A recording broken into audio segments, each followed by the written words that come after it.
Fernando Tatis Jr., 22 years old, gets a fat extension from the San Diego Padres, 14 years, $340 million. Now, Brig, I'll be honest with you. The first time I saw this deal come across on like Facebook, Twitter, whatever, my first thought was, wow, the Padres got a pretty good deal. What do you think about that? Well, you wouldn't be wrong. What I want to know is how many opt-out clauses are available in there. That's a good point. I meant to look that up, but I totally forgot to. And I'm sure there's at least one or two over Couple 14 of options, years for sure. Yeah. Yeah, and I bet by the time you get to year 10 or 11, you start to see more team opt-outs. But Yep. Honestly though, like, he's 22 years old and he's a top 5 player in Major League Baseball right now, and they got him for 14 years for $340 million.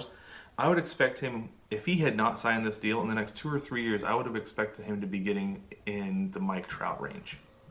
Yeah. In the 400, maybe even $500 million area, just because of who he is and how talented he is. Well, but he's got to keep it up, and that's the thing that I think justifies a little bit of lower. He's young, he's relatively inexperienced. I mean, let's be honest. We've been saying his name for a long time now, but let's not forget he's 22, Yeah. So there's not a lot to justify like the Mike Trout deal or the Bryce Harper deal, right? Where you're like, okay, we know exactly what we're getting. Manny Machado was the same way. Everybody knew what they were going to get. And then he went and proved it in L.A., and then they still, got a deal in San Diego because he got the vetting. But anyway, I agree with you, though. I think this is exactly a steal for the Padres. I think it's a great thing for Tatis. I think it's an even better thing for baseball. All the way around. Why is that? Just a superstar staying put? Yep. I made the same argument. I was having a conversation with Kyle McDonald, actually, on the VIP group earlier today, and he said he really likes this kind of hometown hero thing that we've got going on now, and I totally agree, right? We need to get back to franchise players who can be the hometown hero, face of the organization thing, and these big 10-plus year deals are the way to do it.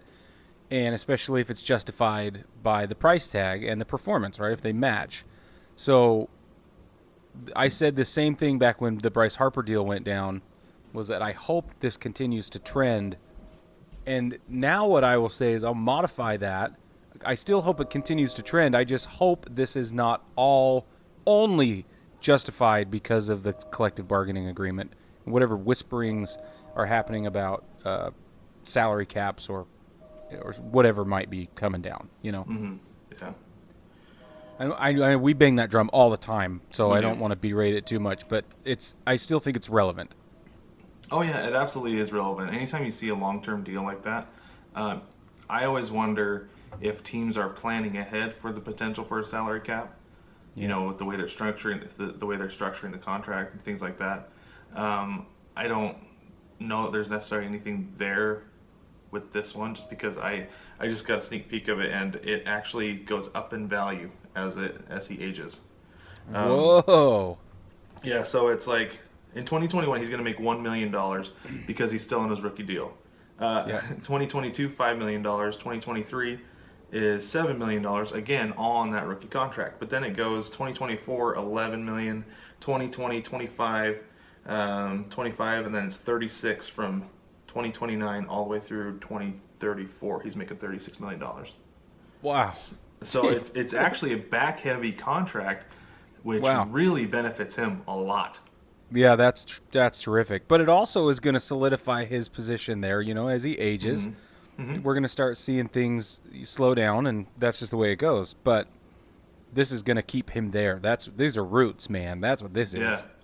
Yeah, and he said in like the press conference, whatever, when they introduced the deal, he said that he wants to be considered a San Diego Padre great, aside Trevor Hoffman and Tony Gwynn. Yep. And here's this, Brig. Are you ready? Yep. Full no trade clause, no opt-outs on What? either side. On either side? on either side. No Oh opt-outs. no! Are you serious? Yeah. So if they do decide to move wow. him, he has full control of where he goes. Oh my gosh! That So, is astonishing. yeah. Oh, that's the trade-off. There was the trade-off right there. Because Yep. the Padres got a steal on it, but man, at the back end of this thing, he gets to say whatever he wants. That's pretty cool. Yeah. Good for him. Man, Good for good him. for And, him. Man, he's only gonna be 36 when this is over, and at that point, he could probably get a 4-year deal somewhere, two 4-year Maybe, deal, man, depending three on the for condition of his sure. body. Yeah. You know, Something okay, else, so man. that's something else. Let me go back to this hometown heroes thing and kind of branch off of it.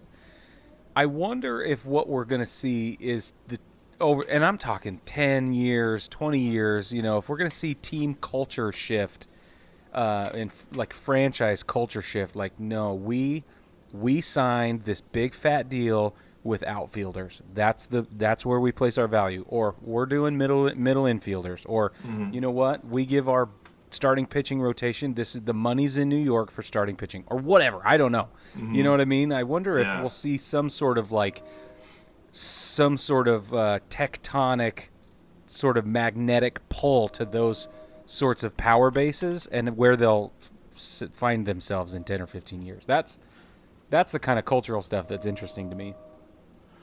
It is interesting, and I'm gonna kind of make a little slow transition here because speaking of, throwing a bunch of money in an outfield here pretty soon, within the next, I would say probably 3 or 4 years, Seattle could potentially have a ton of money and a ton of years tied up in their outfield. Yeah. Because you've already got Kyle Lewis, you're gonna have Jared Kelenic, who's likely gonna make, probably, I think he should make the opening day roster this year. I thought he should have played last year, but they didn't ever call him up.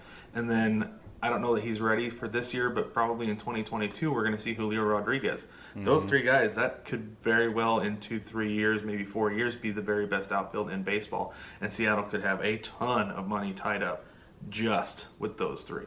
For like 6 years. At least. The overlap of those could be 6-8 years long. Yeah. Yeah.